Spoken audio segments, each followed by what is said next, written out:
Do you use your meditation device to maintain a mindful state in your daily life? It's been said that all it takes to get enlightened is to maintain a permanent awareness in your meditation device for just 24 hours and you would be enlightened. I'm not sure of that, to be honest, but I do know that it is extremely difficult to maintain that awareness of your device for such a long period of time. The mind is a tricky beast, to say the least. It is difficult to make your mind the servant so that it works for you rather than remaining the servant of your mind. If you want to know more about your meditation device, check out my video, Spiritual Perspectives, What Do You Rest On in Meditation? Also, if you're finding these videos useful, or you want to learn more about meditation and mindfulness, or simply looking to improve your meditation technique, please subscribe, and more tips, techniques and context to help improve your meditation will be on their way to you shortly. One of the key issues about your mind, a layer of our consciousness that is your thinking, is driven to a large extent by emotional blockages or imprints called samskaras. One of the key issues about your mind, a layer of our consciousness that is your thinking, is driven to a large extent by emotional blockages or imprints called samskara. These imprints are constantly being triggered by reactions coming from these samskaras, and along with characters or persona, they shape the way we see and respond to the world. It may well be you have some sort of emotion or fear, and anger perhaps that you carry. It may be that you are lonely. Or maybe you have received a great hurt or loss that leaves you sad to this very day. It may be these emotions have been caused by a particular situation that you remember, or they happened so far back in your past that you have no recollection of what happened, but they leave you with the feeling all the same. It could be you have a persona or character that emerges in certain situations. Meditation and mindful states are a powerful way to change yourself.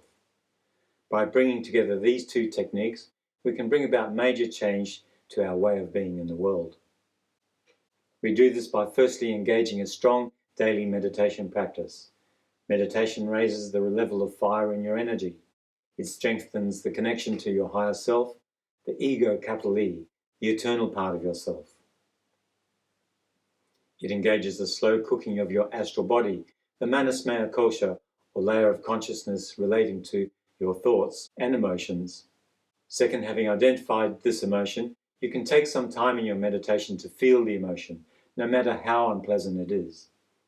Just as you would retain awareness of your device, a mantra, the breath, a chakra, for example, you can switch your awareness to an emotion. By holding the emotion, you can observe it, feel it, own it, study it, presence it, just like you might hold your awareness on this pen. So you would hold the emotion in your awareness and study it, feel it, and so on. You need to be stubborn because the mind is strong and it fights to survive. As meditators, though, we want to discipline our mind to make it the servant, not the master. So in this practice, you stay vigilant and aware of your samskaric emotion.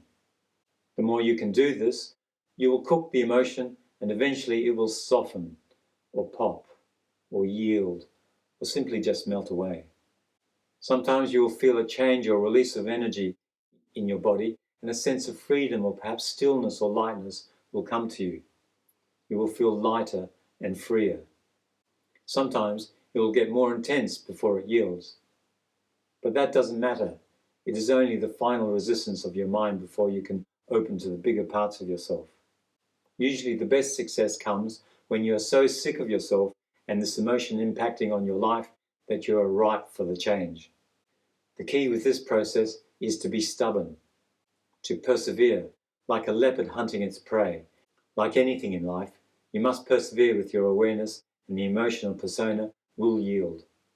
On difficult, unyielding samskaras or emotions, I would sometimes make a vow in my meditation that I would not stop being present to this emotion until it had yielded. You need that sort of determination in spiritual practice, as in life. Even if it is the most stubborn of emotions, if this process fails to bring results, I can assure you there are many more techniques available to help bring a resolution. The main thing is that you, the aspirant, desires change, and by persevering, you will never be bothered by that emotion ever again. You will have taken a step towards gaining mastery over your mind and its emotions, and a step closer to union with the greater parts of yourself. Now, if the emotion doesn't yield while you sit in meditation, then you can use mindfulness in your daily affairs to hold the emotion. It is not as intense or focused as meditation, but the same cooking effect is still there, and the issue or emotion will yield. Now, if you want to try this, let us know how you go by putting a comment in the comments below. Thanks for watching.